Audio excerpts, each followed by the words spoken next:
चमत्कारिक बाबा, बाबा नीम करोली। बाबा नीम करोली एक महान संत थे। वो इंडिया से थे। लोग उन्हें महाराज जी बुलाते थे। वो हनुमान जी के भक्त थे। हनुमान जी बंदर भगवान हैं, अपनी शक्ति और भक्ति के लिए जाने जाते हैं। बाबा नीम करोली चमत्कार करते थे। उन्होंने बहुत लोगों की मदद की। लोगों ने उनका प्यार और दया महसूस की। उनके बहुत सारे फॉलोअर्स थे जो दुनिया भर से आते थे। बाबा नीम करोली ने सिंपल ट्रूथ सिखाई। उन्होंने कहा, सबको प्यार करो। उन्होंने कहा, सबकी सेवा करो। वो चाहते थे कि लोग भगवान को याद रखें। उन्होंने ये भी कहा, सच बोलो। बाबा नीम करोली की टीचिंग्स आज भी रेलेवेंट है। उन्होंने लोगों को पीस और हैप्पीनेस का रास्ता दिखाया। उन्हें उनके प्यार और विजडम के लिए याद किया जाता है। शुरुआती जीवन, एक साधारण झलक। बाबा नीम करोली का जन्म इंडिया में एक गांव में हुआ था। उनका नाम लक्ष्मी नारायण शर्मा था। उनका परिवार अमीर था। वो ब्राह्मण थे। ब्राह्मण पुजारी होते हैं, इंडिया में रिस्पेक्टेड होते हैं। बाबा नीम करोली एक ब्राइट बच्चे थे, दूसरे बच्चों से अलग। वो ज्यादा स्पिरिचुअल थे। उनकी शादी 11 साल की उम्र में हो गई थी, जो इंडिया में कॉमन है। बाबा नीम करोली कम उम्र में घर छोड़ गए। वो एक वॉन्डरिंग साधु बन गए। साधु एक होली मैन होता है जो दुनिया को त्याग देता है और भगवान को ढूंढता है।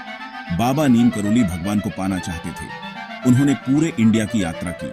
बाबा नीम करोली का शुरुआती जीवन सिंपल था, लेकिन इसमें उनकी फ्यूचर ग्रेटनेस के सीड्स थे। उनका एक महान संत बनना डेस्टिनी में लिखा था। वो लाखों लोगों की जिंदगी को टच करते। भटकते साधु अनजान को अपनाना। बाबा नीम करोली कई सालों तक भटकते रहे। वो पूरे इंडिया में घूमते रहे, अलग अलग जगहों पर जाते रहे और अलग अलग लोगों से मिलते रहे। उनके कई एक्सपीरियंसेस रहे। लोग उन्हें अलग अलग नामों से बुलाते थे। उन्हें लक्ष्मण दास के नाम से जाना जाता था। उन्हें हांडी वाले बाबा भी कहा जाता था। कभी कभी लोग उन्हें टिकोनिया वाले बाबा कहते थे। उन्हें तलैया बाबा के नाम से भी जाना जाता था। हर नाम के पीछे एक कहानी थी, उनके मिरेकल्स की कहानियां। लोग उनसे अमेज थे। उनके पास डिवाइन पावर्स थीं। वो बीमारों को हील कर सकते थे और जरूरतमंद लोगों की मदद कर सकते थे। बाबा नीम करोली ने अननोन को अपनाया। उन्हें भगवान पर ट्रस्ट था। वो एक सिंपल लाइफ जीते थे, बिना किसी पोजेशंस के। वो स्ट्रेंजर्स की काइंडनेस पर डिपेंड करते थे। वो संतुष्ट थे। चमत्कार और शिक्षाएं, आशा की किरण। बाबा नीम करोली ने कई चमत्कार किए। लोगों ने उनके बारे में कहानियां शेयर की। एक कहानी एक ट्रेन के बारे में है। ट्रेन अचानक रुक गई। वो चल ही नहीं रही थी। बाबा नीम करोली पास ही थे। उन्होंने खाना मांगा। वो ट्रेन को ब्लेस करना चाहते थे। लोगों ने उन्हें खाना खिलाया। फिर ट्रेन चलने लगी। सब अमेज्ड थे।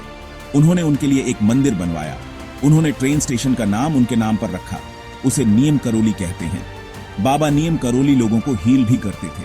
उन्होंने एक डिवोटी के बेटे की मदद की। बेटा बहुत बीमार था। बाबा नीम करोली ने बेटे को ब्लेस किया। बेटा जल्दी रिकवर हो गया। लोगों को उनकी पावर्स पर बिलीव था। बाबा नीम करोली की टीचिंग सिंपल थी। उन्होंने कहा, सब एक, इसका मतलब है ऑल इज वन। वो सभी बीइंग्स की यूनिटी में बिलीव करते थे। उन्होंने लव और कंपैशन सिखाया। उन्होंने कहा, सबको प्यार करो, सबकी सेवा करो, भगवान को याद रखो और सच बोलो। कैंची धाम शांति का स्थान।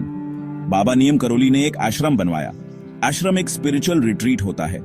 यह मेडिटेशन और प्रेयर की जगह है। आश्रम का नाम कैंची धाम है। यह हिमालय में है।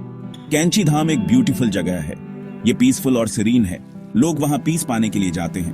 वो वहां भगवान से कनेक्ट होने के लिए जाते हैं। उन्हें वहां बाबा नीम करोली की प्रेजेंस फील होती है। आश्रम में एक हनुमान मंदिर है। हनुमान बंदर भगवान है। बाबा नीम करोली हनुमान जी से प्यार करते थे। उन्होंने लोगों को हनुमान जी की तरह डिवोटेड होना सिखाया। हनुमान स्ट्रेंथ और डिवोशन का सिंबल है।